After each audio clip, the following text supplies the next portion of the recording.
You are the best because you selected my video. But anyway, please make sure you subscribe so that way you can see more videos from your girl.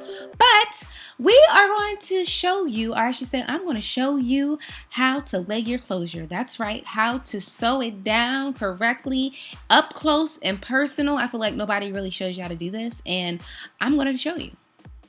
So the first thing that we're going to do, guys, is we're going to have our hair braided. Please excuse the dandruff because your sister girl just got a dry scalp. I can't help it. There's nothing I can do. If you have suggestions, just let me know.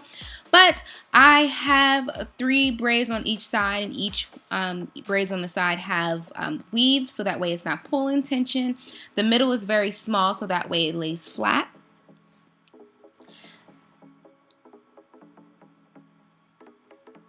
The next thing we're going to do is just go ahead and size the closure. We're then going to add the elastic band, and that's it.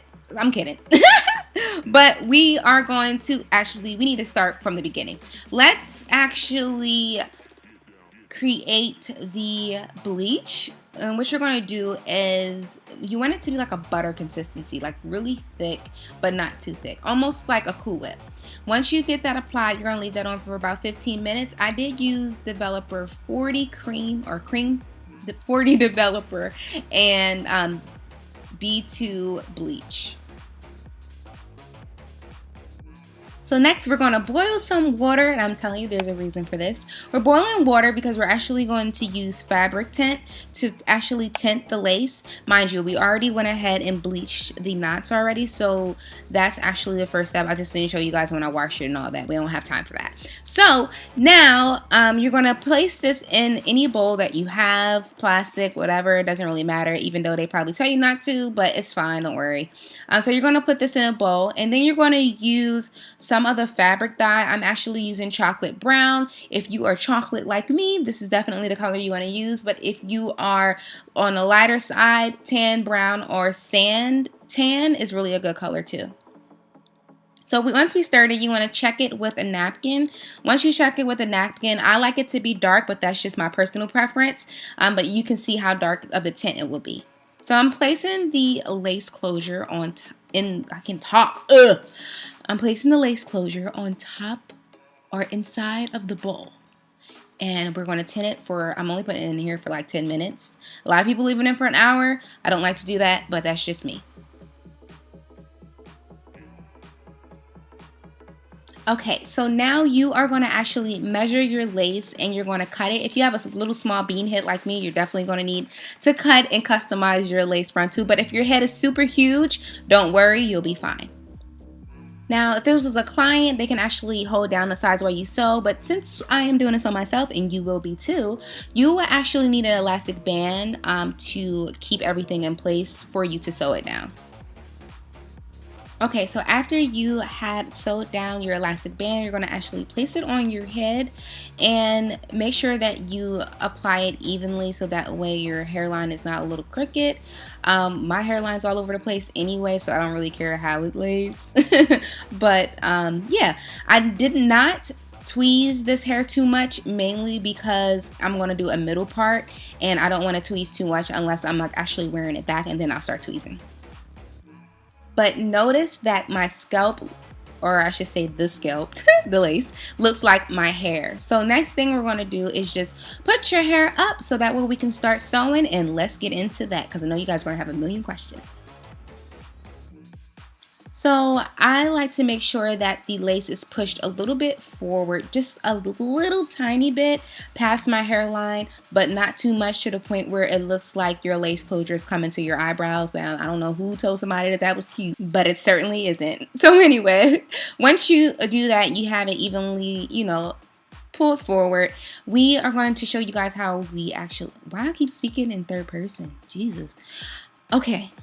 I am going to show you how to sew it down. Doesn't that look creepy? It looks like I have someone else's scalp on top of my head. But anyway, yeah, so this is the easy part. We're just going to sew it down starting from one end, working all the way across. A lot of people don't do it this way, but I do. Yeah, I call this the Shanese method. Now, if this was a client, I would actually do a little bit more knotting, but I actually take out my hair myself. So to make it a lot easier for me, I don't try to do it as close together, and as well as I don't try to tie too many knots. So if you are doing this yourself and you're taking it out yourself, just be mindful of that. But yeah, so all I'm doing is just going from one end to another end. And once you get done with that, it's actually really easy from there.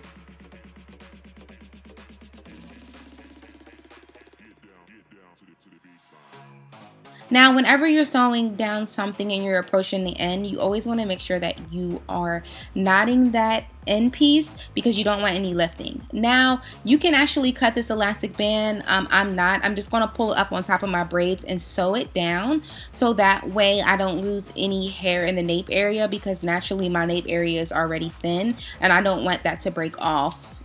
So yeah.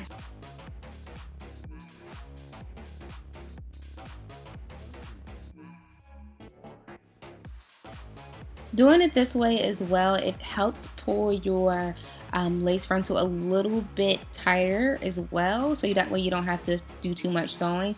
But don't worry, it won't be super tight to the point where you get a headache as long as you do it right and you make sure that the elastic band isn't tight. That's very important because you really don't want a headache with this, because then you will have to take it out and that would just be crazy. So on the braids, I'm actually sewing down, well, I should say on the side braids where my temples are.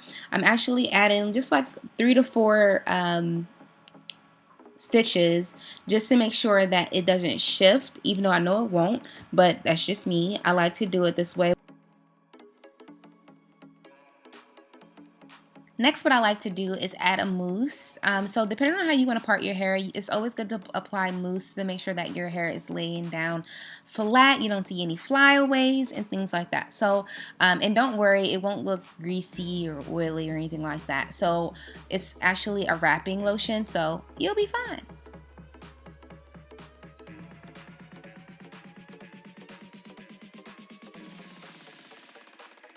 The hair that I'll be using is from Wiggins Hair, and I will be doing a review on this hair, so that's coming up next. And this is honestly the best hair I have ever had so far.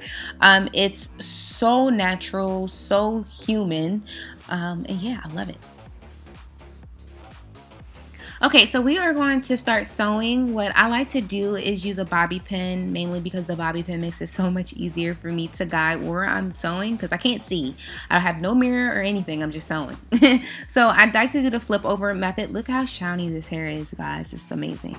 But anyway, I do the flip over method and making sure that I'm doing it straight across, so that way once I get to the top of my head, it lays flat. Again, we want it to be super flat as possible in order for it to look right.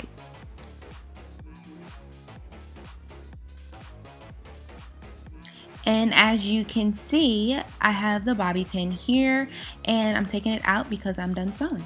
Next, what we're going to do is cut the lace. Now, you want to definitely do this in sections because you don't want it to be blunt or straight across, because then people are going to be able to detect the lace and you don't want that. So you kind of want to just cut it in chunks and work from there. And you also want to use very small scissors, like eyebrow scissors. And then you will have your finished look. As you can see, the lace is not detectable whatsoever and it's laying super flat. It looks like my hair and not a wig, I guess. If you definitely learned something today, please make sure you subscribe to my channel so that way you can see more hair tutorials from me. And make sure you thumbs up this video. You guys know what I always say. Deuces! And I will see you next time. Bye!